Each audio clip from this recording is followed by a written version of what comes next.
अच्छा, इससे पहले कि ये कहानी शुरू करें, आप लोगों को जिज्ञासा होती होगी कि मैंने कहाँ से सीखा, कैसे सीखा, ऐसा मन में आया तो होगा ना। बिल्कुल बिल्कुल। जब मैंने गुरुकुल में प्रवेश किया, गुरुकुल कांगड़ी आयुर्वेदिक कॉलेज में, तो मैंने अपने टीचर से पूछा, डॉक्टर नवीन पाल जी से, मैंने कहा सर नाड़ी हमको कौन सिखाएगा? तो उन्होंने देखा, उन्होंने वात पित्त और कफ इन तीन को देखना उन्होंने मुझे सिखा दिया। लेकिन हम तो सुन के आए थे कि नाड़ी देख करके क्या मरीज खा करके आया वही बता देते हैं, तो इतने में कहाँ आनंद आने वाला था। खैर, बीएमएस हो गया, इंटर्नशिप शुरू हुई, एक गांव में पहुंचे। मेरे जाते ही वहां से लैब टेक्नीशियन छोड़ के चला गया। अब मेरे पास वहां दो तरीके के रोगी थे, एक तो मलेरिया के, दूसरे टाइफाइड के। अब उनमें डिफरेंशिएट करना था, क्यों? क्योंकि अक्सर दोनों में शिवरिंग जो है, ठंड लगने का लक्षण दोनों में मिल जाता है। अब कैसे करें कैसे करें, तो नाड़ी देख के धीरे धीरे अभ्यास हुआ कि जो टाइफाइड में है नाड़ी मिलेगी वातिक, और मलेरिया मिलेगी वात पित्त। 6 महीने और गुजर गए, पर दो मजा नहीं आ रहा था। फिर पतंजलि पहुंचे, बाबा रामदेव जी के यहाँ, वहां मैं 7 साल रहा। अच्छा, वहां रहने का सबसे बड़ा फायदा पता क्या हुआ? अच्छा, आप लोग अगर बातें करोगे आपस में ना, पता है मेरी प्रकृति है ना, वो पित्त कवच है। जब तक आप लोग शांत रहोगे, मेरा कफ आनंद से आपको बोलता रहेगा। अगर तो फिर मेरा पित्त जागृत हो जाता है। तो प्लीज आप लोग बिल्कुल कंसंट्रेट रहिए और अपना पेपर पेन रख लीजिए। आप पूरा आनंद लीजिए आज, बिल्कुल।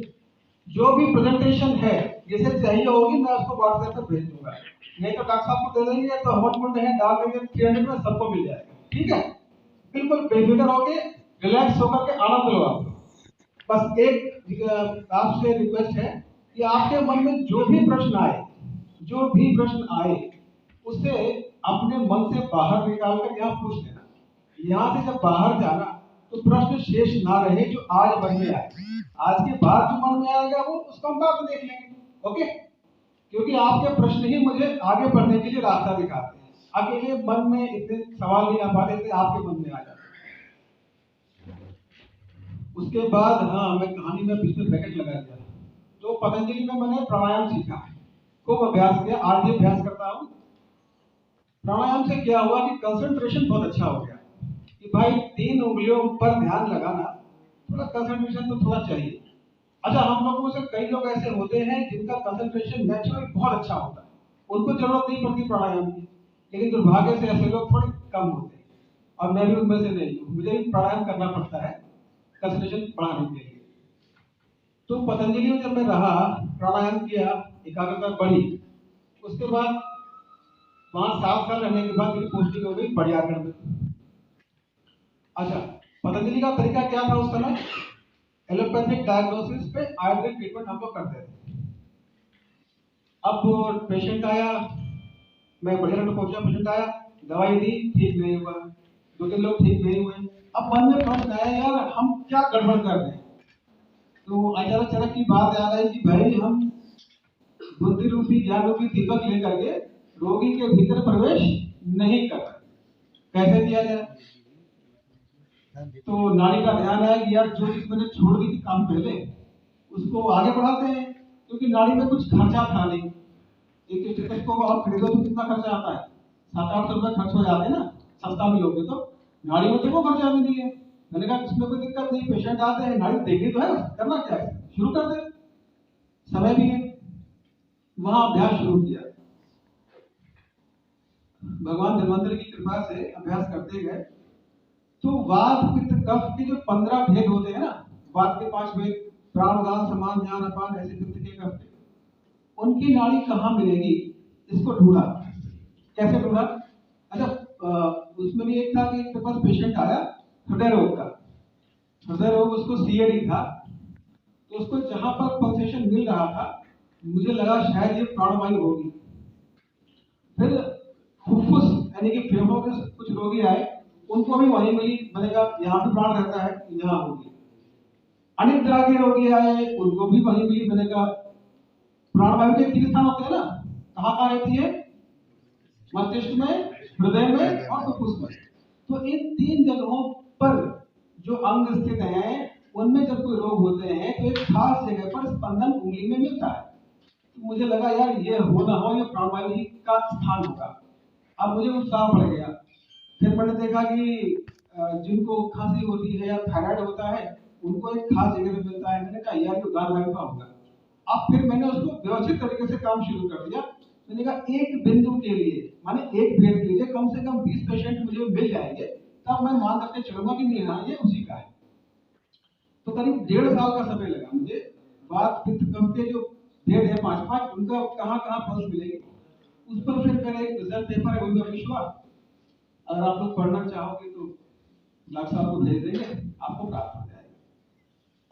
तो ये थोड़ी सी कहानी है। उसके बाद इस कहानी में ये हुआ कि भाई चलो वात पित्त कफ के भेद तो देख लिए, पर अभी के रोग तो पकड़ ही नहीं पा रहे, क्या मतलब। फिर ये देखा कि अलग अलग रोगों में ये जो वात पित्त कफ के भेद है ना 15 से घबराना नहीं, 15 नहीं मिलते। एक बार में एक उंगली में बस एक ही मिलता है, माने 3 उंगलियों में बस एक एक मिलेगा। बहुत आसान है, देखो डरना नहीं, बिल्कुल बहुत आसान है। एक बार क्या हुआ मैं आपको बताता हूँ। मैं भी डर गया था एक बार। मैं गुरुकुल में था। गुरुकुल में आयुर्वेद महोत्सव चल रहा था। गुजरात से कोई डॉक्टर भाई की थी, महिला चिकित्सक थी। हम लोग क्या थे कुछ ना कुछ पूछ लेते थे। वो बस में बैठ रही थी गाड़ी में। मैंने पूछा कि मैडम ये हम लोग नाड़ी कैसे देखते हैं। तो गाड़ी में चढ़ते चढ़ते बोले कि वो 5 भेद होते हैं उनको देखते हैं और बैठ के चलेंगे। मैंने कहा यार 15 भेद इतनी 3 उंगलियों में कैसे देखेंगे। तो मैंने वही हथियार डाल दिए थे। वो मेरी गलती थी, क्योंकि 15 भेद एक साथ मिलेंगे ही नहीं। आपको एक उंगली में बस एक ही जगह मिलेगा। इतना आसान है। ठीक, अगर मैं कर सकता हूँ तो संसार का कोई भी व्यक्ति कर सकता है। ठीक है, बस थोड़ा प्राणायाम कर लेना। अच्छा, तो कहानी को थोड़ा सा आगे बढ़ाते हैं। बीच में बताओ चालू कि उसके बाद हमने जब काम किया तो अलग अलग रोगों में देखा कि अलग अलग पैटर्न मिलता है। मैं सब बताऊंगा उसके बारे में। फिर यह हुआ कि यार रोग तो चलो हम मिल रहे हैं, लेकिन हम सुनते थे कि क्या खा के आया है वो बता देते, वो कैसे बताएंगे। तो वो क्या हुआ कि कोरोना जब आया 1 महीने के लिए साल बंद हो गया। अब मुझे तो परेशानी में नाड़ी किसकी देखूं। अपने देखता था, श्रीमती जी की देखता था, बच्चे की देखता था। सुबह दोपहर शाम खाली पेट खाने के बाद ये खाया वो खाया, उसके बाद डेटा नोट करता था। देखो डेटा नोट करना बहुत जरूरी है। तो मुझे पता लगा कि चाय की नाड़ी कैसी चलेगी, पानी की नाड़ी कैसी चलेगी, दूध क्या कोई चेंज करता है नाड़ी में क्या, और अलग अलग जो दालें हैं मूंग की दाल, उड़द की दाल, अरहर की दाल, ये कैसी नाड़ी चलती है इनकी, वो पता लगा। और जो आहार की नाड़ी है वो सिर्फ एक मुहूर्त तक चलती है, 48-50 मिनट तक। उसके बाद देखो सामान्य पाचन प्रोसेस आगे बढ़ जाता है। अभी आप देखना आपको बहुत मजा आएगा। तो ये थोड़ा सा ब्रीफ में था, हम आगे बढ़ते हैं। सॉरी। अच्छा, अभी क्या हुआ भारत में और पूरी दुनिया में नाड़ी देखने को बहुत सारे अलग अलग तरीके चलते हैं। इसमें से एक तरीका मेरा भी है। अब तो 10 साल से ऊपर हो गए हैं मुझे अभ्यास करते हुए, इतने सारे देख डाले नाड़ी। अच्छा, अभी जब नाड़ी देखेंगे तो उससे पहले कुछ बातें हमको पता होनी चाहिए। जो गलतियां मैंने करी है वो आप लोग ना करें, इसके लिए। अब जब देखो भाई मेरा कोई गुरु रहा नहीं, मैंने बहुत प्रयास भी नहीं किया कि कोई गुरु मुझे मिले।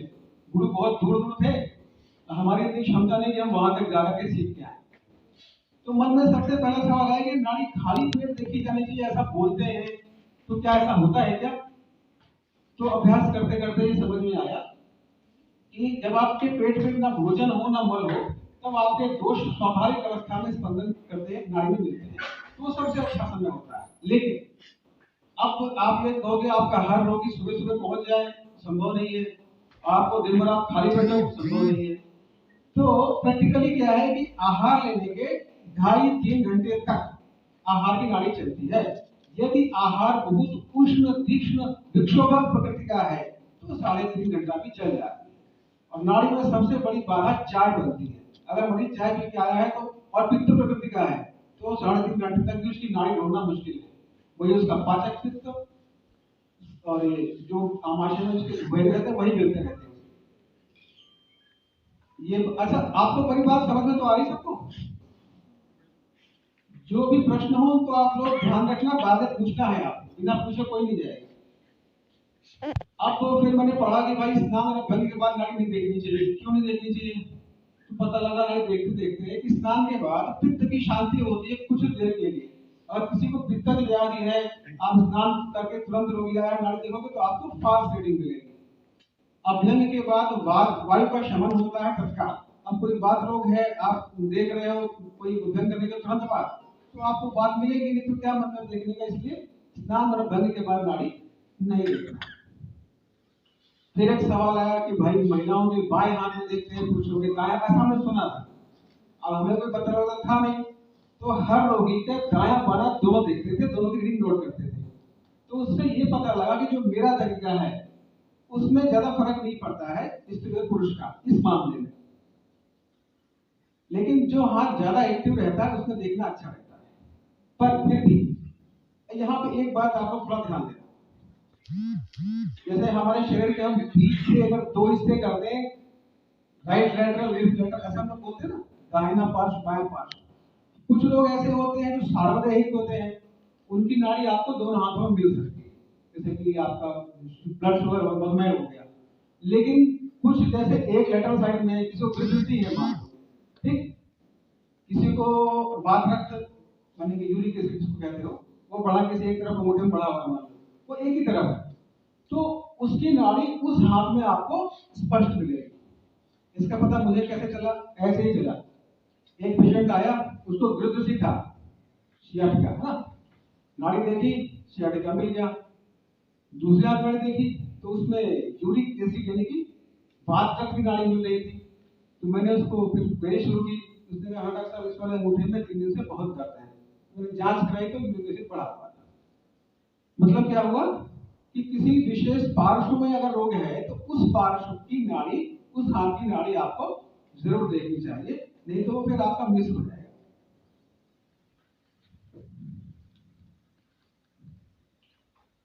अब आप लोग चिकित्सक हो, आपके आगे जहां पेशेंट बैठते होंगे वहां भीड़ भाड़ रहती होगी, तो ये दिक्कत आपको नहीं आएगी। मान जब पेशेंट आए तो उसको कम से कम 5-7 मिनट बैठे रिलैक्स होकर के तभी गाड़ी देखना है। तुरंत चल करके आया है, दौड़ करके आया है, डॉक्टर साहब मुझे वहां जाना है, तो उस समय उसकी प्राण वायु बड़ी हुई मिल जाती है, तो रिलैक्स होकर बैठना चाहिए। और जो चिकित्सक है वो भी एकदम मेंटली फ्री होना चाहिए और फिजिकली भी रिलैक्स होना चाहिए। जैसे कोई आप जा रहे हो, आई मुझसे कोई कहे डॉक्टर साहब देखो देखो देखो, तो संभव नहीं हो पा रहा, क्योंकि ये थोड़ा कंसंट्रेशन वाला काम है। तो दोनों लोग रिलैक्स होने चाहिए। अब ये जो है, जब मैंने पूछा कि कितने लोग योगाभ्यास रोज करते हैं, तो थोड़ा सा इसमें आप लोग उत्साह बढ़ाओगे तो आपके लिए काम आसान हो जाएगा। जो उंगलियां हैं जिनसे हमको पल्स देखनी है, हमें थोड़ा उनका ध्यान भी रखना पड़ता है। स्नेहन स्वदन में चाहो तो करा सकते हो, लेकिन कम से कम वो ड्राई नहीं होनी चाहिए। ड्राई होंगी तो आपको स्पंदन बढ़िया नहीं मिलेगा। जैसे सर्दियों का, जहां मैं रहता हूँ वहां बहुत ठंड पड़ती है, सर्दियों में उंगलियां शुष्क हो जाती हैं, तो मुझे मॉइस्चराइजर वगैरह कुछ रखना पड़ता है। कभी कभी डेड स्किन अगर आ गई, सुरुख ज्यादा हो गई, तो स्नेहन स्वदन कर लेता हूँ ताकि इनकी सेंसिटिविटी बनी रहे। मैं आपको बहुत छोटे छोटे स्टेप्स बता रहा हूं, जो गलतियां मुझसे हुई आपसे ना हो। अब कुछ कंडीशन, कुछ लोग ऐसे हैं, नाड़ी देखी, नाड़ी मिल नहीं रही, मैं परेशान है, अब इसको मैं क्या समझूं? तो करते करते अभ्यास समझ में आया कि ये लगभग 4 कंडीशन ऐसी हैं जिनमें नाड़ी या तो नहीं मिलेगी या आपको स्पष्ट नहीं मिलेगी। ब्लड प्रेशर कम हो जाएगा, बहुत सर्दियां हैं, सर्दियों में हमारे रक्त की जो नलियां हैं वो सिकुड़ जाती है, तो बढ़िया स्पंदन नहीं मिलता। ओल्ड एज में अगर एथेरोस्क्लेरोसिस हो गया है, धमनी काठिन्य हो गया है, तो नहीं मिलेगा। और अगर रक्त बहुत कम है तो इतना स्पंदन कहाँ से देगा ना। अब ये 4 कंडीशन है, हो सकता है और कंडीशन भी हो इसके अलावा, क्योंकि मैं अकेला व्यक्ति इस पर काम कर रहा हूँ। अगर आप सब लोग काम करोगे तो हम लोग इसके आगे बढ़ सकते हैं। अगर आपको पल्स नहीं मिल रही तो आप क्या करें? आप व्यक्ति का ब्लड प्रेशर चेक करें, जब आप खून की नलियां उसकी दब जाएंगी ना, सर्कुलेशन थोड़ा तेज हो जाता है, तो नाड़ी देखना आसान हो जाता है।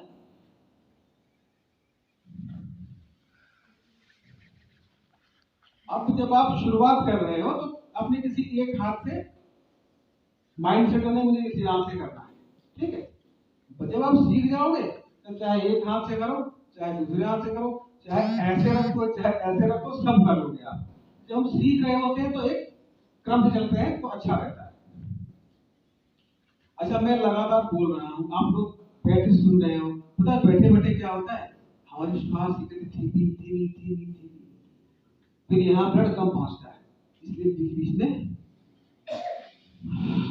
थोड़ा बचने का जरूरी है, नहीं तो थोड़े यहाँ शून्य हो जाता है, कौन बोलता है क्या बोल रहा है कुछ बदल जाता है, ठीक है। डीप ब्रीथ कर लो बढ़िया से, एक बार मेरे साथ कर लो, आपको 3 बार लंबा लंबा सांस लीजिए,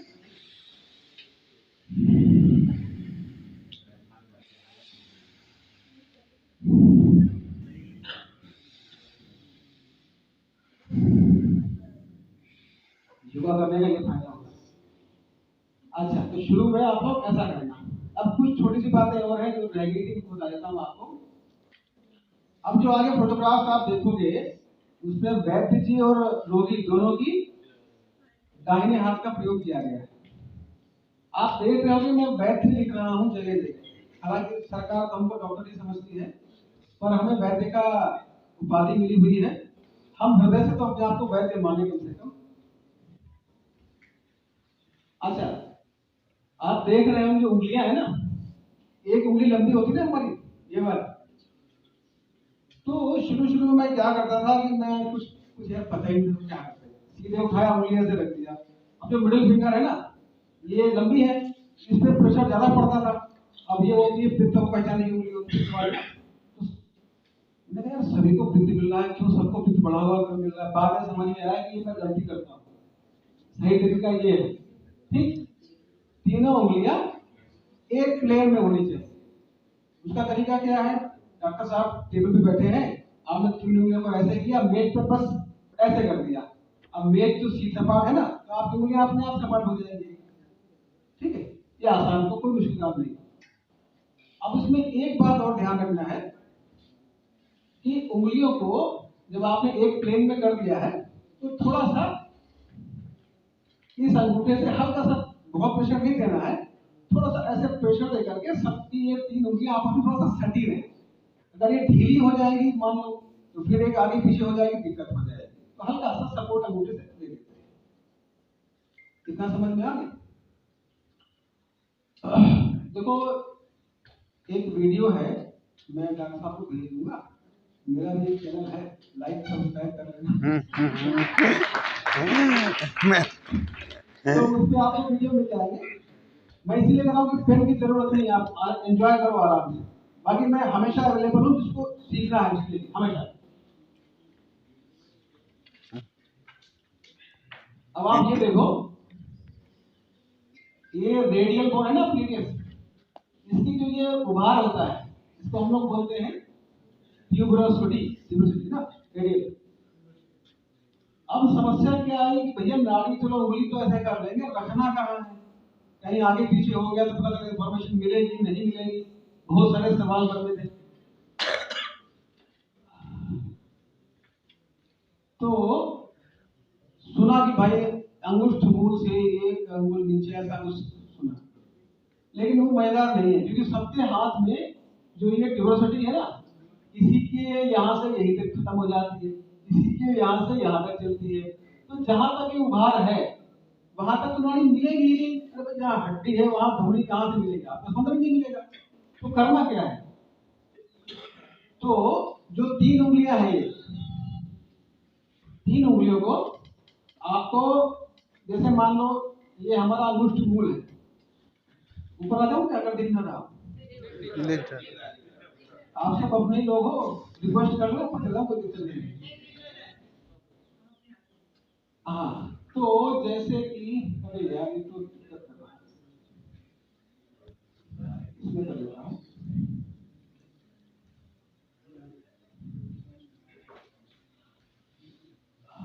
तो इसमें क्या है कि भाई ये अंगुष्ठ मूल हो गया, ठीक है। अब आप उंगली से अगर अंगूठे से ऐसे ऐसे करोगे ना, तो आपको ये हड्डी उभार मिल जाएगा, यहाँ पर ट्यूबरोसिटी मिल जाएगी। तो जहां तक ये ट्यूबरोसिटी है ना, ये यहाँ तक, अगर आप अपने हाथ को ऐसे कर लोगे तो आसानी से मिल जाएगी आपको, ये यहाँ तक है। तो यहां तक आपको पल्स नहीं मिलेगी, ठीक से स्पर्श नहीं मिलेगी। तो आपको करना क्या है, इसके बाद ही आपको तीनों उंगलियों को रखना है। एक और आसान तरीका बताता हूं। तीनों उंगलियां जहां पर समान रूप से अंदर तक धंसने लगे, समान रूप से तभी धंसेंगे अगर रेडियल वेलोसिटी बीच में नहीं आएगी। बस तीनों उंगलियां समान रूप से अंदर तक एक गहराई तक धंसे कम से कम, ठीक, तो वही स्थान है। अब फिर मन में प्रश्न आता है कि यार ये ताला चाबी जैसा तो नहीं है कि अगर वही रखेंगे तभी पता लगेगा ना। बहुत आसान है, अगर आप उससे एक अंगुल आगे भी बढ़ जाओगे ना तो भी सेम ना मिलेगा। रिलैक्स रिलैक्स एकदम। लेकिन यहाँ तीनों उंगलियों पे स्पंदन जरूर आना चाहिए। ऐसा नहीं कि अगर बिल्कुल आगे चले गए, धैर्य मिल गया तो आपको स्पंदन मिलना बंद हो गया, ऐसा नहीं होना चाहिए। तो एकदम ताला चाबी जैसा कुछ नहीं है, थोड़ा आगे पीछे हो जाएगा, कोई समस्या नहीं आने वाली, ठीक है।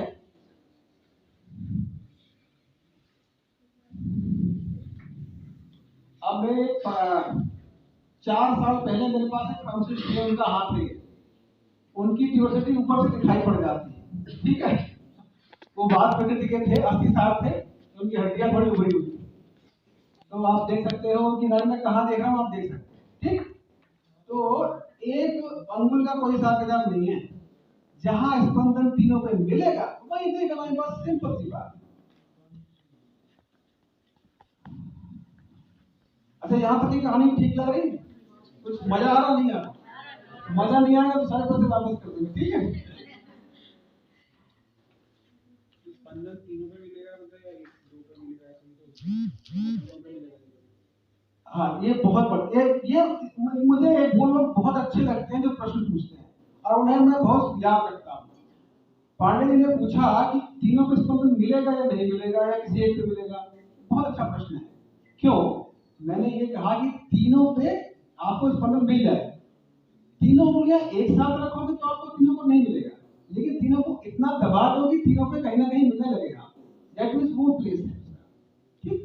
क्योंकि स्पंदन एक पे भी नहीं मिलेगा तो आप फाइंड आउट उसकी रीडिंग नहीं कर पाओगे, ठीक। देखो, नाड़ी बहुत विस्तृत है, पर मैं आपको अभी जितना जरूरत है उतना बताऊंगा।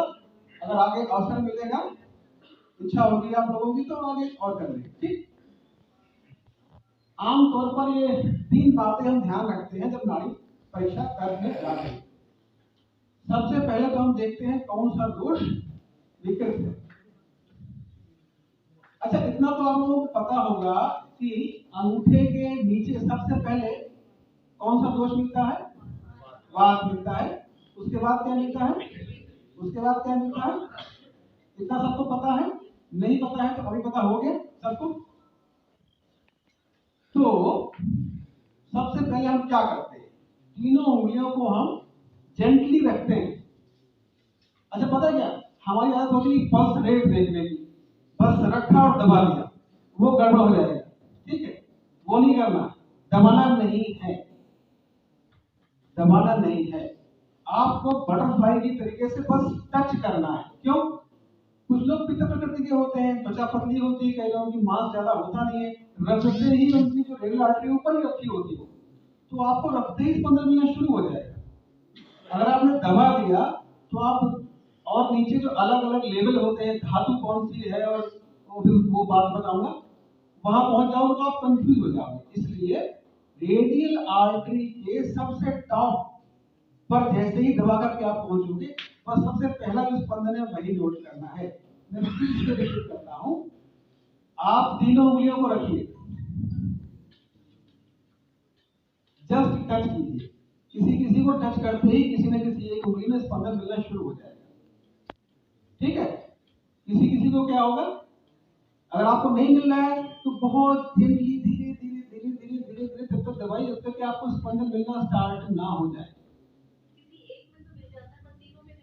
अरे तीनों को नहीं मिलेगा, किसी एक पर मिलेगा या दो पर मिलेगा, वो शनिपात में होगा, तीनों मिलेगा। और सही तरीका क्या है? अरे इधर आ जाओ, इधर आ जाओ, इधर आओ, इधर आओ। अरे मैं अपने हाथ में तो जरूंगा, आप तुम्हारे हाथ में आ जाओ। नहीं बेटा, मेरी बात ध्यान से सुनो। इनको मैंने यहाँ पर कुछ लोग बैठे हुए हैं जिनको मैंने पढ़ाया है, उनके लिए मेरे मुंह से बेटा शब्द निकल जाता है, इसलिए क्षमा करना। यार फोन कर रही है।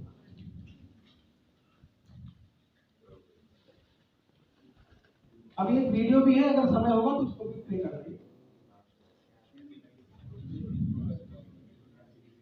देखो तरीका क्या है, आप देख लो। आप पेशेंट आएगा, आप उसको बोलोगे थोड़ा सा कोनी थोड़ा सीधी रखिएगा, ठीक है, और ये कलाई भी थोड़ी सीधी रखिएगा। आप अपना हाथ उसके पीछे रख सकते हो या उसका हाथ टेबल पर ऐसे रखवा सकते हो, ठीक, ताकि वो यहाँ हरकत ना कर पाए, रिलैक्स रखा रहे हाथ। फिर आप अपने आप ऐसे करके देख सकते हो, ठीक, ओके, समझ गए? अभी देखो मैंने क्या बताया, देखो उंगलियों का महत्व नहीं है, उंगलियां न बात एक थी न देख, उस क्रम को भूल जाओ। ये सिर्फ शुरुआत में याद रखने के लिए हम ऐसे कर रहे हैं। इसके बाद आप चाहे ऐसे देखोगे तो भी आपको स्थान ध्यान रखना है कि पहला स्थान वायु का है, फिर कृत का, फिर तम का। उंगलियों का कुछ नहीं, उंगलियों का कुछ नहीं, ठीक, चाहे आप ऐसे रखो चाहे ऐसे रखो। पर हम जब कुछ चीज शुरू कर रहे हैं ना, एक तरीके से चलते दिमाग में बैठ जाती बात, इसलिए शुरुआत में ऐसे करो, बाद में जैसे मन में एक्सपर्ट होगा वैसे मत। बात समझ में आई? इसको डिजिटली रख सकते हैं, चाहे इधर रख सकते हैं, मीडिया डिजिटल कहीं भी रख लो, कहीं भी रख लो, लेकिन शुरुआत में मेरे भैया एक ही तरफ रखना, ठीक। बस किस एज से कर सकते हैं, कौन से एज? बड़े अभी देखो ना, उम्र की बात करी है तो मैं 5 साल से 8 साल तक के बच्चों की नाड़ी भी दिख जाती है, लेकिन छोटे बच्चों में सब बच्चों की नाड़ी स्पष्ट होना थोड़ा मुश्किल होता है, लेकिन 7-8 से ऊपर तो बहुत आराम से मिल जाती है। तो जो मैंने अभी अभी आपको बताया कि जब आप तीनों उंगलियां रखोगे, जेंटली टच करोगे, दबाना नहीं है। अगर उसी समय कोई उंगली में स्पंदन मिलता है तो वो भेद विकृत है।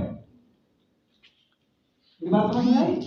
आपने तीनों उंगलियों को रखा और अगर रखते ही कुछ मिल गया स्पंदन तो ठीक है, नहीं तो उसकी आर्टरी थोड़ी डीप होगी, धीरे धीरे तब तक दबाए जब तक आपको स्पंदन मिलना स्टार्ट ना हो जाए।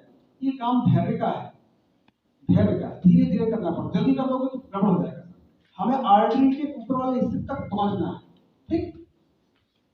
तो जब स्पंदन मिलना शुरू होगा, मान लो वात पर मिल रहा है तो उसका वात इस समय प्रकोपित है, वो रोग के कारण भी हो सकता है या अवस्था विशेष के कारण भी हो सकता है। कोई मान लो दौड़ करके आया, नाड़ी देखिए आपने, वायु बढ़ा हुआ है, वो रोग के कारण नहीं है, वो दोष एक्टिव हो गया इसी में। तो आइदर इट इज विकृत दोष और मोर एक्टिव, सबसे टॉप पर मिलेगा। मजा नहीं आ रहा? तो सबसे पहले तो हम यही देखते हैं, फिर उसके बाद हम दोषों के 15 जो भेद हैं उनमें से कौन कौन सा भेद मिल रहा है उसको देखते हैं। देखो मैं फिर से एक बार कह दूं, 15 भेद से डरने की जरूरत नहीं है, एक उंगली में एक ही मिलेगा, बहुत सिंपल, बहुत आसान। फिर हम नाड़ी का बल देख लेते हैं। अभी इसको थोड़ा डिटेल में बताता हूं।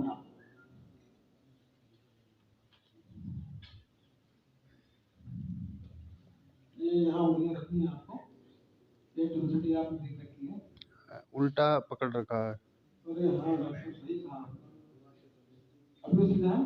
हाँ हाँ ये तो ये मैंने अभी अभी आपको बताया कि विकृत दोष या मोर एक्टिव दोष को कैसे देखना है, इतना तो समझ गए ना। देखो करने से आज क्या है, पूरी इंफॉर्मेशन आपको मिल जाएगी, नाड़ी कैसे देखनी है ये आपको पता लग जाएगा एक दिन में, अभ्यास करने में आपको 1 महीना लग जाएगा, पूरी तरीके से सिद्ध होने में आपको 1 साल लग जाएगा, ठीक। उसके बाद बहुत लंबा टाइम नहीं लगना है, पर अभ्यास तो करना पड़ेगा ना।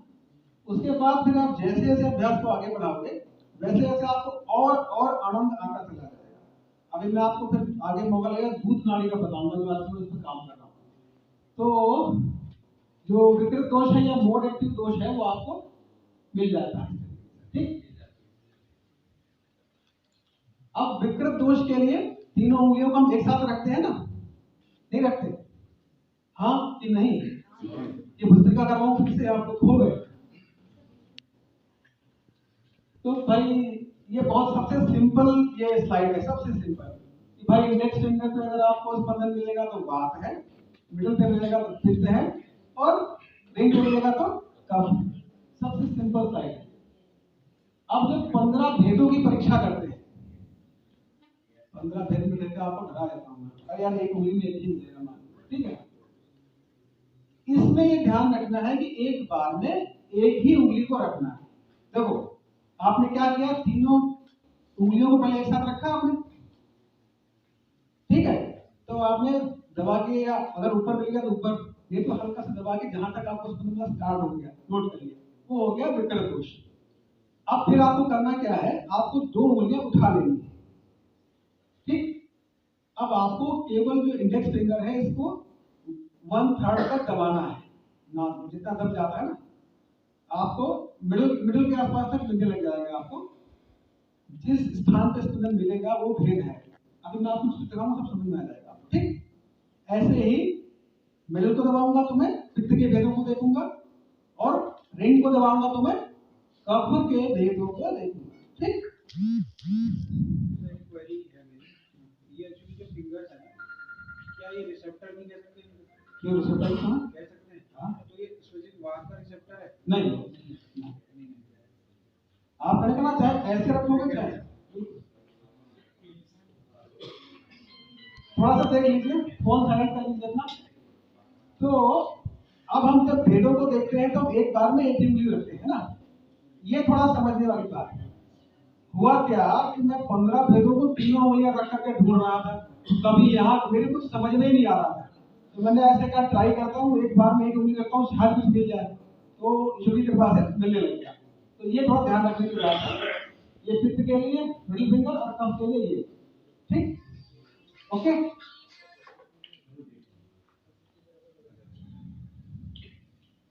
नाड़ी का बल, नाड़ी का बल किसे कहते हैं? तो जो आपने अभी बताया, एक बार और प्लीज रिपीट कर दें आपने कहा इसको, अच्छा, हमारे मास्टर ट्रेनर पुरोहित जी पूछ रहे हैं कि इसको एक्सप्लेन कर दीजिए कि भेदों को जब हम देखते हैं तो एक एक उंगली रखते हैं। फिर से बता देता हूं, आप इधर आ जाओ, अपने यहां से समझ में आ जाएगा आपको। और यहाँ से जाने के बाद आप सब लोगों को परीक्षा करनी है। देखो भैया, सोशल मीडिया पे आप लोग मुझे लाइक करोगे तो क्या होगा, क्या होगा, अरे उसका प्रचार प्रसार होगा, तब क्या होगा, लोगों को पता तो बंगाली कुछ ना कुछ तो होता है भाई। और जब पेशेंट आपके पास आएगा कि भाई देखो ना, तब कैसे काम चलेगा, तो आपको आना चाहिए ना। देखो बच्चे, एक मिनट जनाब, पहले एक मिनट, इनका प्रश्न है कि जो आपने कहा है कि तीनों बात की तरफ के जो भेद हम देखते हैं वो हम अलग अलग कैसे देखते हैं, मैं एक बार रिपीट कर देता हूँ। जैसे आपने तीनों उंगलियां एक साथ रखी थी ना, इस समय इनकी वायु बढ़ेगी, जितने मास्टर ट्रेनर होते हैं ना उनके दिमाग चलता रहता है, अब क्या होगा, इसके बाद क्या होगा, सही बता जिम्मेदारी होती है ना उनके ऊपर। तो आपने टच किया, तब से ऊपर इनका वायु मिल गया मुझे, कोई बात नहीं, ठीक है। अब हम वायु का भेद देखना चाहेंगे बात का, तो हम इन दो उंगलियों को हटा लेंगे, प्लेस वही है, ठीक। इसको थोड़ा दबाएंगे जब तक स्पष्ट हमें किस जगह मिल रहा है स्पष्टता ना आए, ठीक, स्पष्टता आ गई। फिर इसके बाद मैंने यहां दबाया, इसको उठा लिया, प्लेस वही है, हर उंगली का अपना अपना प्लेस है, ठीक है। इसको मैंने दबा के देखा कि स्पष्ट स्पंदन किस स्थान पर मिल रहा है, पूरी उंगली में कहां पर मिल रहा है। फिर हमने इसमें देखा कि इसमें कहां पर मिल रहा है, 5 भेद है, कहां मिल रहा है, 5 में से एक जगह कहां मिल रहा है, ठीक है। अभी आगे चित्र आएंगे तो स्पष्ट हो जाएगा। हाँ जी, आप कुछ पूछ रहे थे? हाँ,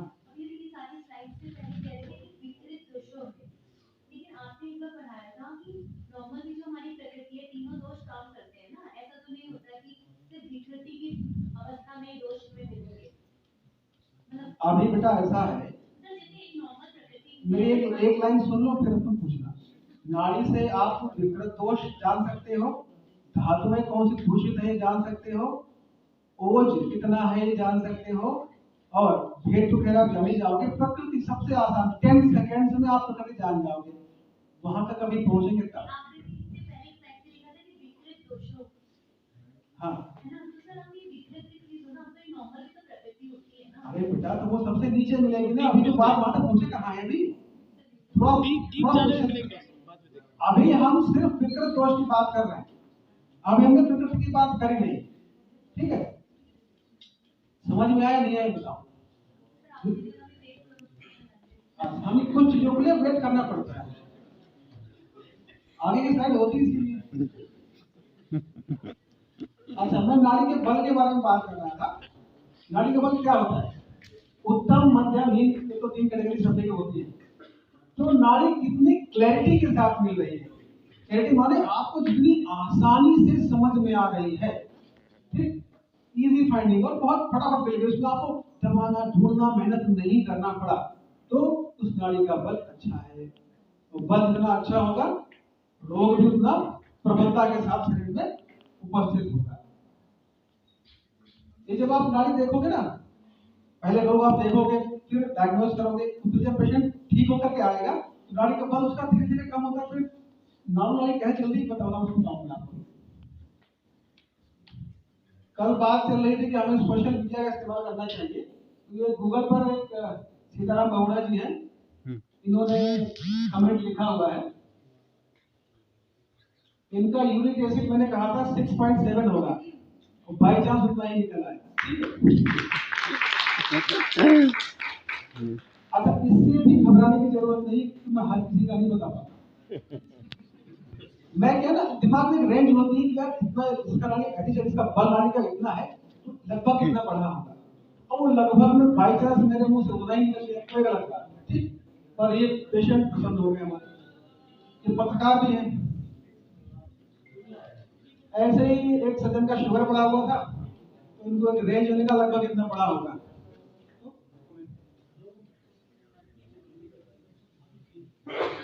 अब हम आते हैं जो 3 दोषों के 15 भेद हैं, उनका स्पंदन किस क्रम से मिलता है, ये अब आपको जानना बहुत जरूरी है।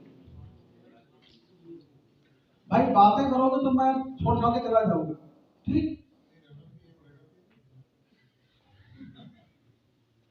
नहीं, मेरी थोड़ा समस्या है मेरे साथ, जब मैं कोई मन से कोई काम करता हूँ ना, तो चाहे कोई मेरा कितना प्रिय क्यों ना हो, मैं उसको नहीं सह नहीं पाता, क्योंकि ये मेरा अनुभव है, मैं चाहता हूँ आप सबके साथ बांटना, ठीक। लोग नहीं बांटते, पर मेरी इच्छा है, और मेरी इच्छा पूरी ना हो तो। अच्छा, अब इसे देखना, जो 3 दोषों के 15 भेद वो किस क्रम से मिलते हैं, दिख रहा सबको? ये जो रिसर्च आर्टिकल मेरा पब्लिश हुआ था, उसका ये पिक्टोरियल प्रेजेंटेशन है, ठीक। तो बात में सबसे ऊपर प्राण मिलता है, प्राणदान समान ज्ञान अपान। जब मैंने ये मुझे मिला तो मैं बहुत खुश हो गया, मैंने कहा ये तो जैसे कि श्लोक में लिखा वैसे ही मिल गया, ऐसे ही सारे मिल जाएंगे, पित्त में भी कम मिल गए, लेकिन पित्त और कफ में मेरे 1.5 साल खर्च हो गए, ठीक। तो पित्त और कफ में श्लोक के हिसाब से नहीं मिले, रोग का अलग अलग जो मैंने ढूंढा उस हिसाब से मिले। तो आपका देखो 1.5 साल तो बच गया ना, नहीं बचा? बच गया ना। ये चित्र भी आपको उपलब्ध हो जाएगा, इसमें कोई समस्या नहीं, आपको बिल्कुल रिलैक्स होकर बैठिए, आनंद लीजिए आप। ये मेरा रिसर्च आर्टिकल है, इसको चाहिए होगा तो देख लीजिए। अब एक एक उंगली की बात कर लेते हैं। ये आपकी इंडेक्स फिंगर है, मैंने इतनी बड़ी बनाई है कि आपको समझ में तो आ ही जाएगा। सबसे ऊपर यानी कि रोगी के अंगूठे की तरफ जो आपकी उंगली का हिस्सा होगा, ये इंडेक्स फिंगर है ना, आपने ऐसे रखा कि इसका तो सबसे ऊपर का हिस्सा है, ठीक, जो रोगी के अंगूठे के पास में, वहां पर आपको मिलता है। अच्छा, अब 15 भेदों के नाम तो याद नहीं रहते, हम लोग भूल जाते हैं, तो simple B1 B2 B3 B4 B5 P1 P2 इस तरीके से नाम दे दिया। अगर उतना भी याद रह जाएगा तो काम चल जाए, कोई दिक्कत नहीं। यहाँ पर आपको मिलेगा उदान, बिल्कुल मिडल में मिलेगा आपको समान, यहाँ पर मिलेगा व्यान, और आप अगर कोई दौड़ करके आए या किसी को अस्थमा हो या कोई अनिद्रा से ग्रस्त हो तो उसको यहाँ सबसे ऊपर स्पंदन मिलता है, ठीक है। किसी को खांसी हो तो उदान जहाँ पे है वहां मिलता है स्पंदन। किसी को हाइपर एसिडिटी हो या खाना पच रहा हो तो समान वायु स्पंदन मिलता है यहाँ पर, ठीक। व्यान, व्यान व्यान सबसे इंटरेस्टिंग है, क्योंकि व्यान क्या है, पंचधा चेष्टा के लिए जिम्मेदार होती है। पंचधा चेष्टाएं कौन सी होती है? उन्नमन, विनमन, आकुंचन, प्रसारण और तिर्यकगम। तो जितनी भी एक्टिविटीज हैं, जैसे कि हमारे ज्वाइंट्स हैं, ज्वाइंट्स क्या करते हैं हमारे? आकुंचन, प्रसारण करते हैं, ठीक। तो जो ज्वाइंट पेन है, आपको संधिवात है, वात रक्त है, आम वात है, तो आपको V4 में मिलेगा ही मिलेगा। अच्छा, अपान, अभी आप जैसे यहाँ जितने लोग बैठे हुए हैं ना, अगर किसी ने वेगों को रोक रखा है तो अभी नाड़ी देख सकता है उसको, यहाँ पर स्पंदन मिलेगा, ठीक। अगर आपको ये अपान देखना हो कि यार मेरी उंगली में कहाँ पर मिलेगा ये अपान का स्पंदन, तो सुबह जैसे ही आप सो करके उठो, सबसे पहले नाड़ी देखो, बात की हुई आप लगाओगे तो आपको बिल्कुल लास्ट में स्पंदन मिलेगा। क्यों? क्योंकि अपान वायु उस समय अपना काम करने के लिए तैयार है कि आप वॉशरूम होकर के आओ, वेग अपना करके आओ, ठीक है। और जैसे ही आप वहां से वापस आओगे, तुरंत नाड़ी देखोगे तो आपका व्यान वायु एक्टिव हो जाएगी। क्यों? क्योंकि व्यान हमेशा एक्टिव रहती ही है। क्यों? क्योंकि व्यान हृदय को भी चलाती है, हृदय हमेशा चलता है, तो व्यान तो आपको मिलेगा ही मिलेगा, ठीक, स्वस्थ अवस्था में। अभी रोगों में क्या कॉम्बिनेशन मिलता है तब चीजें और समझ में आएगी। जैसे अभी मैंने कह दिया कि व्यान जोड़ों के दर्द में मिलता है, फिर मैंने कह दिया वो तो हमेशा मिलता है, तो थोड़ा सा आप कंफ्यूज हो गए, अब आगे क्लियर हो जाएंगे। जैसे ये फिंगर हमने रखी हुई है वायु के लिए, तो किसी पॉइंट आउट करने के लिए हमें स्टिल रखनी है या इसे मूव करना है, रोटेट करना है? कुछ नहीं, दबाना है, सिर्फ प्रेस करना हाँ हाँ दबाना है। रिस्ट में नहीं है ये निशान, ये जो आपने प्राणायाम समान में अपान बताया, ये रिस्ट में भी तो होनी चाहिए, यहाँ पे हैंड थोड़ा इंतजार कर लो, आपकी जिज्ञासा के लिए मैंने सब चीज तैयार कर रखी है। मैं देखो, जिज्ञासा होना बहुत अच्छी बात है, स्वाभाविक है, नया विषय है, पर थोड़ा सा मिडिल फिंगर की बात करते हैं। सबसे ऊपर आपको क्या मिलेगा? साधक पित्त, रंजक पित्त, पाचक पित्त। हाइपरसेंसिटिव वालों को यहाँ पर पाचक पित्त की जगह पे मिलता ही मिलता है। फिर ये भ्राजक और त्वचा रोगों में भ्राजक मिल जाता है। आलोचक, इन सब में मुझे सबसे ज्यादा कठिनाई हुई आलोचक को ढूंढने में। मैं हर चश्मे वाला लगाने वाले का आलोचक ढूंढता था कि भाई इसकी आंखें तो वीक होंगी, किसी का नहीं मिलता। फिर मैंने एक दिन त्रिफला छाना, उसको आंख वाँख धोई, तब देखा, आदत है देखते जरूर है, कुछ जो कुछ दिया करते, तब मिला। फिर ये धीरे धीरे समझ में आया कि अगर आई में इन्फ्लेमेशन है तो ये आलोचक पित्त मिलता है, चश्मा वाले को नहीं मिलता, ठीक। ये आपके रिंग फिंगर है, सबसे ऊपर मिलेगा आपको अवलंबक, बोधक मिलेगा, जो कास्ट में ये मिल जाता है, ये गले में रहता है। क्लीनर आपका कहाँ रहता है? पाचन संस्थान में, स्टमक में रहता है, तो ये भी अब खाना जब पच रहा होता है तो भी मिलता है। और हाइपरसिटी बहुत ज्यादा किसी को है तो भी ये परेशान हो जाता है, तो ये अपनी एक्टिविटी को शो करता है। श्लेषक के कहाँ रहता है? श्लेषक कब रहता है? जोड़ों में।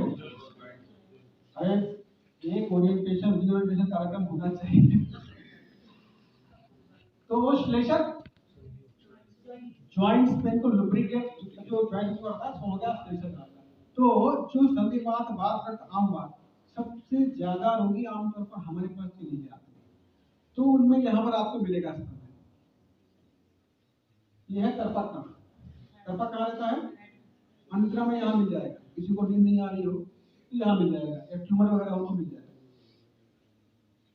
अभी आप में से किसी ने प्रश्न पूछा था, उसको कंफ्यूजन था कि कहाँ मिलता है, ठीक है। तो भाई उंगलियों का केवल परसेप्शन का महत्व है, दोष उंगलियों में नहीं होते, दोष हमें कलाई में ढूंढने होते हैं। कहाँ ढूंढना? ये अच्छा, कलाई तो सबको समझ में आ रही है ना, चित्र समझ में आ रहा है, तो यहाँ वात, यहाँ पित्त, यहाँ कफ देखते हैं, ठीक। ये तीन उंगलियां हैं, इंडेक्स, मिडल, रिंग, वात, पित्त, कफ आप इनमें देखते हो, और ये 5-5 भेद आपको मिल जाते हैं। थोड़ा क्लोज कर देता हूँ, ठीक। ये मान के चलो V1, V2, V3 और ये P1, P2, P3 इस तरीके से मिलते हैं। अगेन ये सब एक साथ नहीं मिलते। वात की उंगली में सिर्फ एक V1, V2, मतलब इन 5 से कोई एक ही जगह मिलेगा आपको। अगर पांचों जगह मिलेगा तो पूरी उंगली स्पंदन नहीं करेगी, क्या समझ में आएगा उसको? हाँ। ये बाकी आपने बोला ना कि ये तरफा कफ जो है मिलेगा, कुछ अनिद्रा में मिलेगा, हमने कहा श्लेषा कफ मिलेगा जब जॉइंट डिसऑर्डर है, तो वृद्धि में मिलेगा, क्षय में मिलेगी नाड़ी में? हाँ, जब इनका क्षय होता है, देखो जोड़ों में जो दर्द होता है वो आमतौर पर फ्लूइड का क्षय होता है तभी मिलता है। तो ये सारी चीजें क्षय में मिलेगी, नाड़ी की वृद्धि में, जैसे आपने तरफा कफ ढूंढ रहे हैं, हाँ। तो वो तो वृद्धि में मिलेगी, नहीं। मिलेगा तो ये बहुत अच्छा प्रश्न किया उन्होंने। इसका उत्तर हालांकि अभी मैं दूंगा तो थोड़ा सा बहुत अच्छा नहीं रहेगा, लेकिन फिर भी जो अभी थोड़ा कंफ्यूजन हो जाएगा। कोई बात नहीं, बाद में करें। होता क्या है कि कफ अपने आप में बहुत ही सुस्त है, अगर वहां स्पंदन मिल रहा है तो कफ स्थान में वात का प्रवेश हो गया है। अनिद्रा किसी को है तो वायु, और अगर कोई रात भर नहीं सोएगा तो उसके कौन से दो दोष बढ़ते हैं, पित्त और वायु, रात्रि जागरण से बढ़ जाते हैं, तो यहाँ पर स्पंदन मिलता है। तो स्पंदन का मिलना इसका मतलब कोई ना कोई रोग है? नहीं, मैंने कहा या तो वो दोष मोर एक्टिव है या फिर वो विकृत हो गया। अभी हम देखो एक चीज समझो, हम आयुर्वेद में रोग की चिकित्सा नहीं करते। चक्रपाणी जी कहते हैं कि रोग केवल रोगी को बताने के लिए एक नाम मात्र है, हम केवल दोषों की चिकित्सा करते हैं।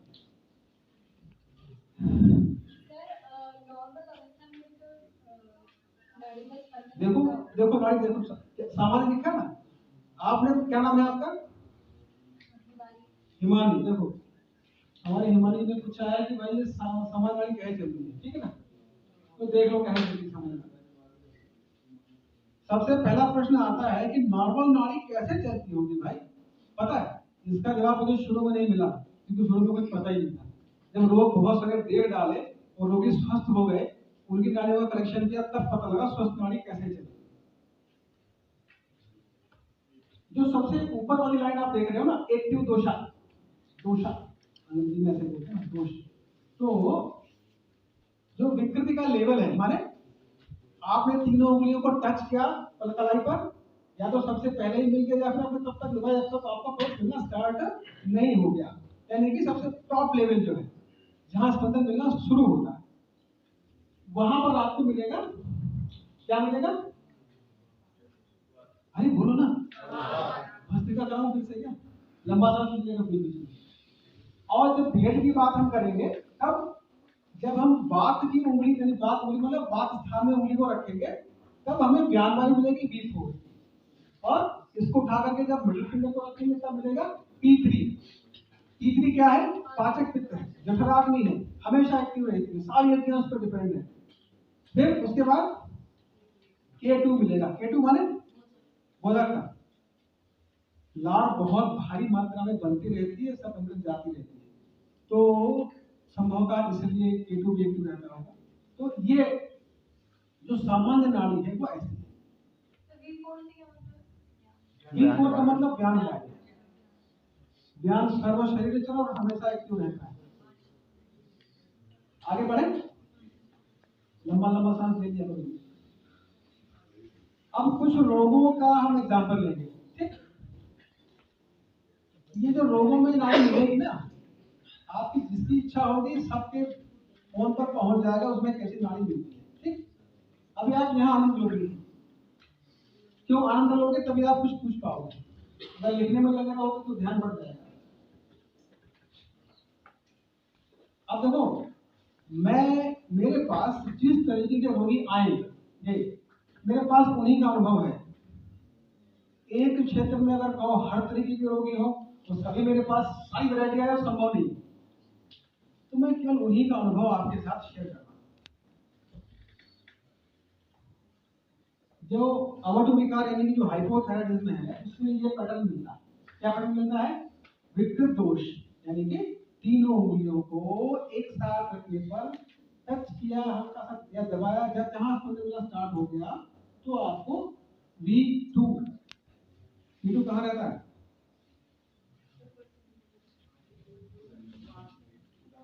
V2 कहाँ रहता है? उदान कहाँ रहता है? उदानो कंठ देशस्था, ठीक, कंठ में रहता है। और थायराइड कहाँ रहता है? कंठ में तो रहता है ना। कितना बढ़िया भगवान ने बनाया क्वेश्चन। अच्छा, इसमें सबसे आसान नाड़ी है, क्यों? इसमें P और K में कुछ मिलता ही नहीं। हो गया? कितना आसान है, हो गया खैर। तीनों उंगलियां आपने रखी तो आपको जब एक तीनों उंगलियां के वात तो मिल गया, फिर आपने वात वाली को दबाया तो V2 मिला, P में कुछ नहीं मिलना, K में कुछ नहीं मिलना, लो हो गया सिंपल। इससे आसान कोई नाड़ी हो सकती है क्या? जनरली हाइपो में जो पेशेंट को डीएल भी होता है साथ में, या हाइपरटेंशन भी होता है, तो सब में मल्टीपल देखने पड़ेंगे ना, और भी कोई तो। बहुत अच्छा प्रश्न है। एक प्रश्न आता है कि क्या किसी रोगी को कई तरीके के रोग हो तो क्या वो सब मिल जाएंगे या नहीं मिलेंगे, क्या होगा? जिस रोग ने शरीर की फिजियोलॉजी को सबसे ज्यादा प्रभावित किया होगा बस वही। पता क्या हुआ, एक बार ऐसे मेरे पास एक रोगी आया, उसको कई रोग थे, फिर क्या हुआ, एक मतलब वो क्लासिकल था रोगी, एक रोग की नाड़ी देखी जिसको सबसे ज्यादा परेशानी थी, दवाई दी ठीक हो गया, फिर दूसरे लक्षण दूसरे को बताया था, तब फिर वो रोग मिला। ऐसे 3 रोग अलग अलग थे, एक एक करके उनकी नाड़ी मिली, जब एक ठीक हो गया। तो अगर मल्टीपल रोग है, बहुत सारी बीमारियां शरीर में भरी हुई हैं, तो जिस रोग के कारण शरीर की फिजियोलॉजी सबसे ज्यादा प्रभावित होगी बस वही रोग मिलेगा मेरे तरीके से। बाकी और भी लोग हो सकता है वो कारण। अच्छा ये आसान है कि नहीं? थायराइड बस हो गया, थायराइड यहाँ मिलना है आपको, कितना आसान है। अच्छा आसान है कि नहीं ये बता, तो देखो करना तो पड़ता ही है, ऐसे बोलना कि बस पर आसान है कि नहीं? अब सबसे ज्यादा रोगी हमारे पास संधिवात के आते हैं और ऑस्टियो आता है। तीनों उंगलियों को एक साथ रखेंगे तो वात मिलेगा, और अलग अलग रखेंगे तो क्या मिलेगा? B4 P4 K4, तो और आसान हो गया। लो हो गया आसान, हो गया आसान, हो गया आसान कि नहीं हो गया? अरे बोलो ना आसान हो गया। तो ये V4 जरा वाई के हिसाब से बोलो। अरे कंफ्यूजन ना हो इसलिए तो उनको B4 P4 K4 कर दिया। मैं अगर फेरों के नाम बोलूंगा तब तो आप सोचने लग जाओगे, ज्ञान अच्छा वहां होता है। आप मैं सबको नंबर दे दूंगा अपना, किसी को कभी भी अगर कोई क्वेरी होती है तो बेहिचक मुझे फोन करें, मुझे बहुत अच्छा लगेगा। हो जाएगी। अरे ये तो हवन कुंड से बैठे हैं यहाँ पे, जाते ही सबको प्राप्त हो जाएगा। अच्छा सबसे ज्यादा जो रोगी हमारे पास मेरे पास आते हैं वो ये वात रक्त, इसमें तीनों उंगलियां एक साथ रखने पर आपको खुद मिलता है, बीच वाली उंगली में स्पंदन मिलता है। जब एक एक उंगली को अलग अलग रखेंगे तो ये V4 P4 K4 वो पैटर्न सेम रहता है। ठीक, बस इतना ढूंढना है आपको, क्या मुश्किल है।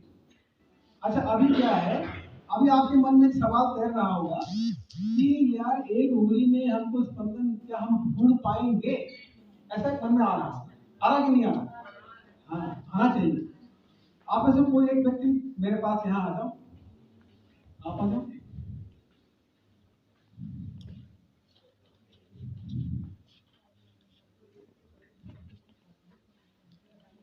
देखो पांडे जी हमारे सबसे पांडे जी सीधे कार्यक्रम जो है व्यवस्थित चल रहा है। अब आप दर्शन आप कर दीजिए, आंखें बंद कर लो। अब ये देख नहीं रहे हैं कि मैं इनकी किसी एक उंगली में किस जगह पर इस पेन को टच कराऊंगा। आपको वैद्य जी ये बताना है कि ये इधर राइट हो गया, इधर लेफ्ट हो गया, ये बीच में मिडिल हो गया। ठीक, अब आप इस पर कंसंट्रेट करिए और मैं पेन का पॉइंट टच कराऊंगा और आप बताना कि लेफ्ट है, राइट है, मिडिल है, कहाँ। आप इधर आ जाओ। अब आप आंखें बंद कर लीजिए प्लीज।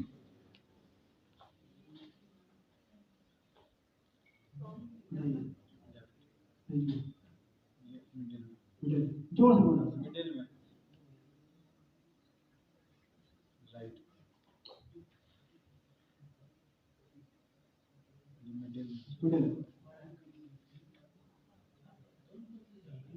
मिडिल राइट, लेफ्ट, अब अब आंखें बंद करके एक पेन का टच बता रहे हैं, ठीक, बहुत छोटा सा पॉइंट है इसका, मैं दबा नहीं रहा हूँ, केवल टच करना। अब सोचो जब नाड़ी आपकी इस उंगली पर ऐसे ऐसे बॉक्सिंग करेगी तो आप नहीं जान पाओगे। अरे चिकित्सक हो यार, तुम लोग कैसे नहीं जान पाओगे? आसान है कि नहीं बताओ? बढ़िया। करना है कि नहीं बताओ? देखो यहाँ से मैं पढ़ा के जाऊंगा तो मैं तुम्हारा गुरु बन जाऊंगा, तुम मुझे मानो चाहे ना मानो। बिल्कुल, आप गुरु है पहले से। बस यही है कि आप लोगों को फॉलो करना है, ये बस यही गुरुदक्षिणा मांगूंगा, पहले से बोल देता हूँ आपको, आलस से नहीं करना। आचार्य कहते हैं कि प्रमाद विद्या में अच्छा नहीं है ना। ये थोड़ा सा अनुभव के बाद समझ में आएगा आपको। आम बात जो अपना र्यूमेटॉइड आर्थराइटिस बोलते हैं, आर्यभट्ट पॉस्टुराइटिस, उसमें विकृत दोष मैंने कब लिखा है और दोष भेद में वही पैटर्न लिखा है। ये तीनों उंगलियों को अलग अलग रखेंगे तो बात में 4 P4 T4 मिलेगा, ठीक। लेकिन इसमें कभी कभी आपको कफ की जगह वायु भी मिल जाता है, कभी कभी पित्त भी मिल जाता है आपको। तो फिर क्या करें? दरअसल इसकी जो नाड़ी है वो बहुत ही सुस्त और आलसियों की तरह चलती है। अब मैंने कह दिया सुस्त और आलसी, ऐसे तो समझ में आएगा। जब आप आर्यभट्ट वाले रोगियों को लगातार देखोगे ना तो देखते देखते आपको लगेगा कि भाई इसमें बड़ी मजेदार नहीं चल रही, मुझे कुछ लगता है इधर मिल गई, कभी इधर मिल गई, कुछ हो गया, क्लैरिटी नहीं है इसमें, ठीक।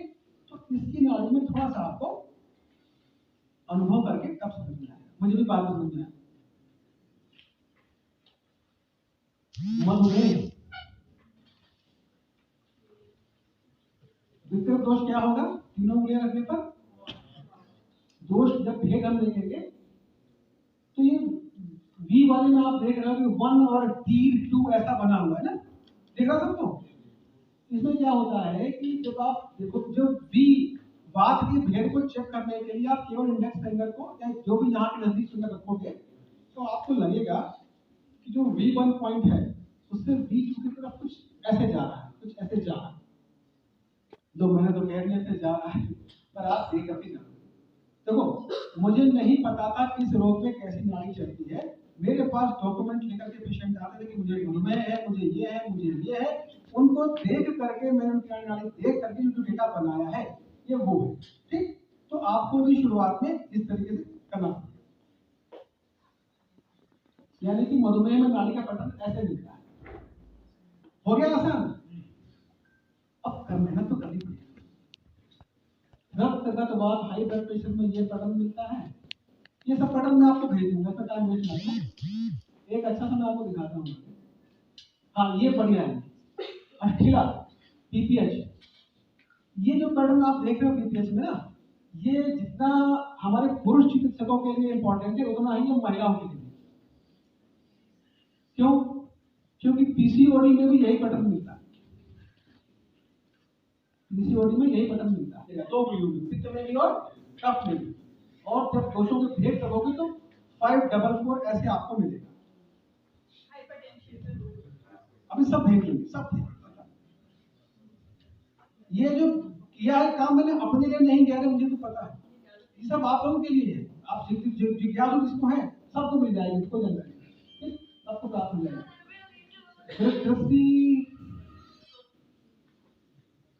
दृष्टि में ये पैटर्न मिलता है।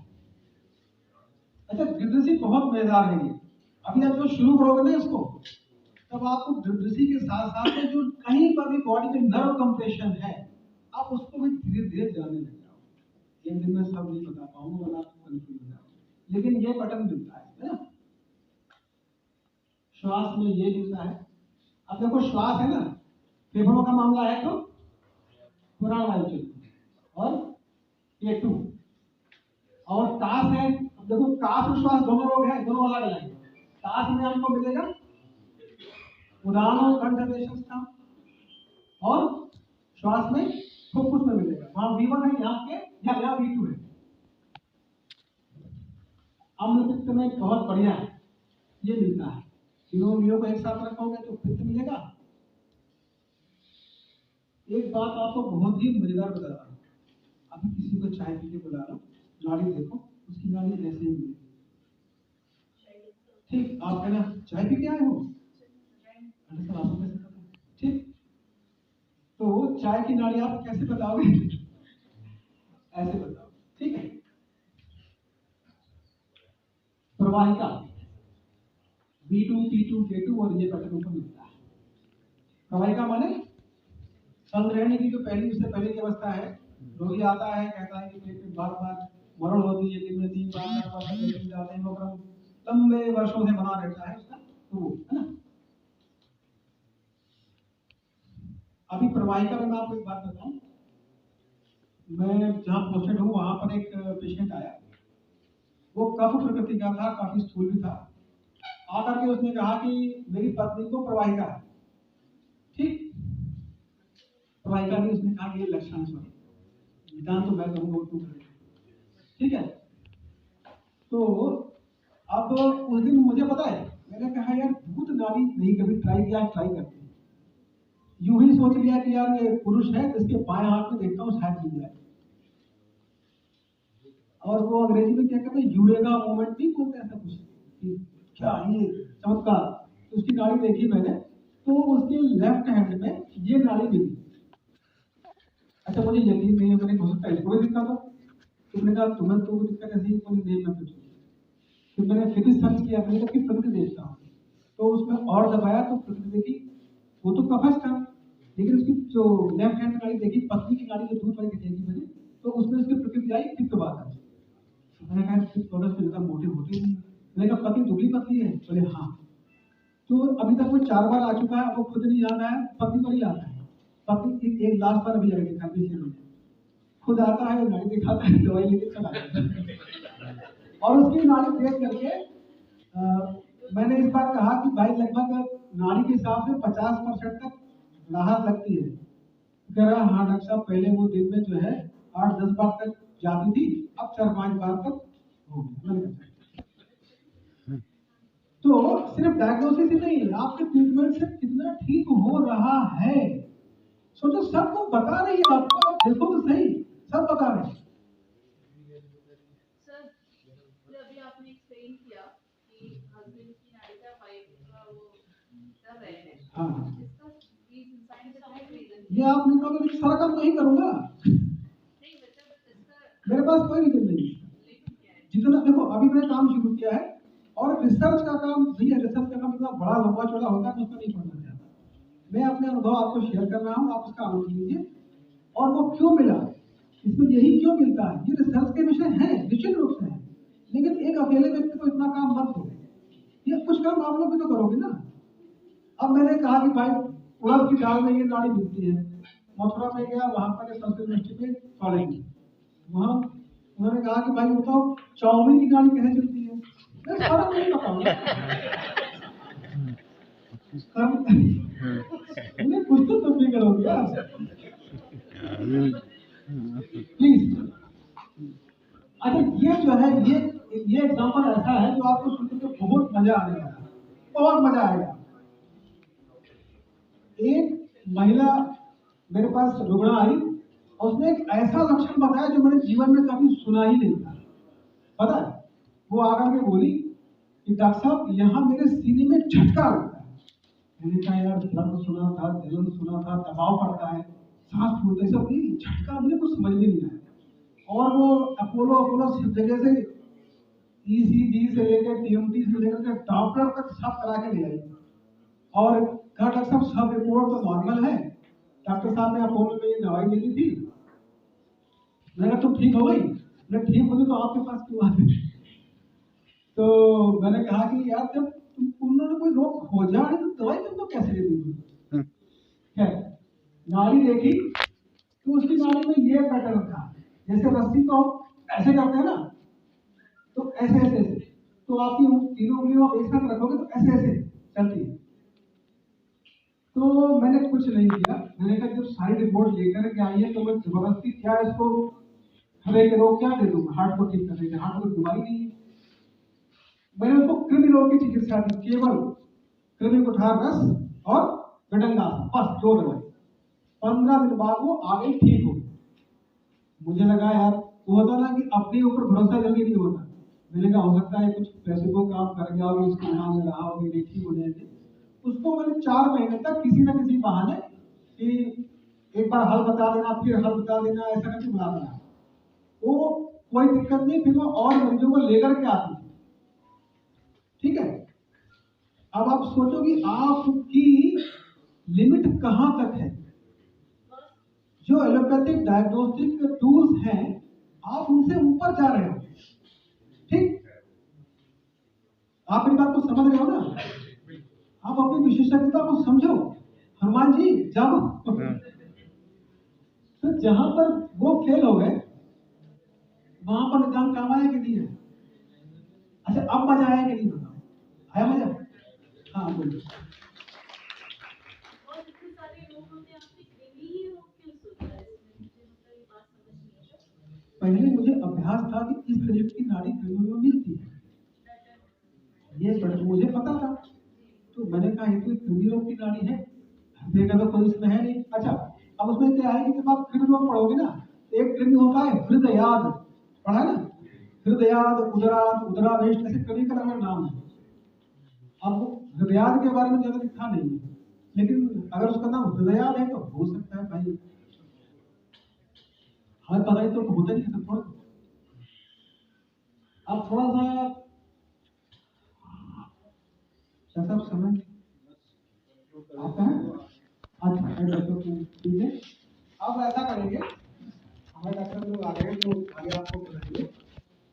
तो आज का अभी हम कल फिर साथ में होंगे सुबह, अगर आपकी इच्छा होगी तो। इसके आगे तो सबसे मजेदार चीज है कि क्या खाओगे तो क्या नाड़ी मिलेगी, है ना? और सुबह से शाम तक दिनचर्या में आहार का पाचन जैसे जैसे होता है, आहार के बाद पहले मुहूर्त में नाड़ी कैसे मिलती है, दूसरे में, तीसरे में, चौथे में कैसे नाड़ी मिलती है, मतलब नाड़ी बताते हैं कि आहार अभी आमाशय में है, अभी पक्वाशय में है, अभी पच गया है, अब अवशोषण हो गया है। तो अब आप सोचो कि कहां तक बताते, इस बारे में हम चर्चा करेंगे कल। और कल आपके पास जितने भी सवाल हो, प्लीज मैं हाथ जोड़कर कहना हूं, पूछना जरूर, सवाल मन में नहीं रखना। हो सकता है मैं जवाब ना भी दे पाऊं, तो कोशिश करूंगा आगे कभी देने की, वो मेरी समस्या है, आपको पूछने में समस्या नहीं होनी चाहिए। ठीक है, तो पूरा धन्यवाद। तो मैं करूंगा इनको आधा बस एक सवाल बस, क्या ऐसा है कि नाड़ी परीक्षा आयुर्वेदिक ईसीजी या ईईजी की तरह है? पहला सवाल।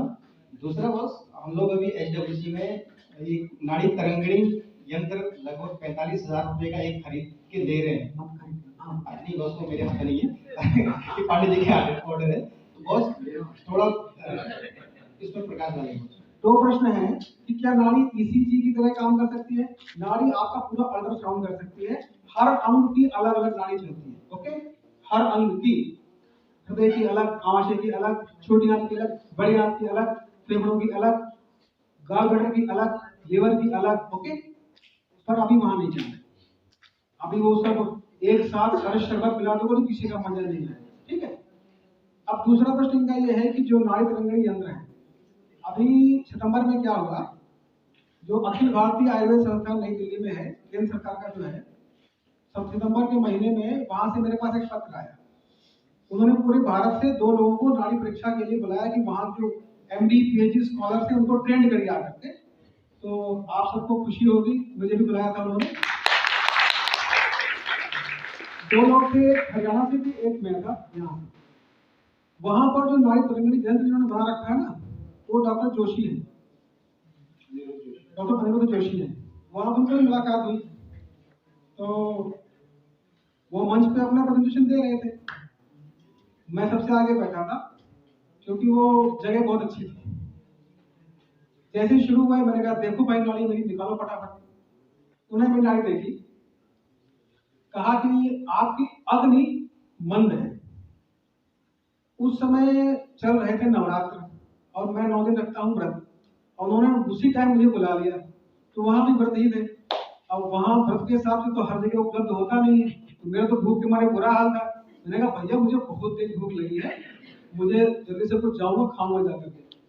ठीक, उसके बाद जो हरियाणा के जो वैद्य आई थी, उनकी नाड़ी उन्होंने देखी, तो उन्होंने कहा कि भाई आपका पल्स रेट 140 से ज्यादा है, इसलिए हमारा ये यंत्र आपकी रीडिंग लेने में समर्थ नहीं है। तो उन्होंने कहा अरे हद हो गई, आज तक तो इतना कभी आया नहीं है। ठीक, आप सिंपल क्या वो रोग बता पाएगा? नहीं। मैं आपको रोग बता रहा हूँ ना, भारत में अंतरराष्ट्रीय राष्ट्रीय वेबिनार हुए नाड़ी पर, मुझे बुलाया गया।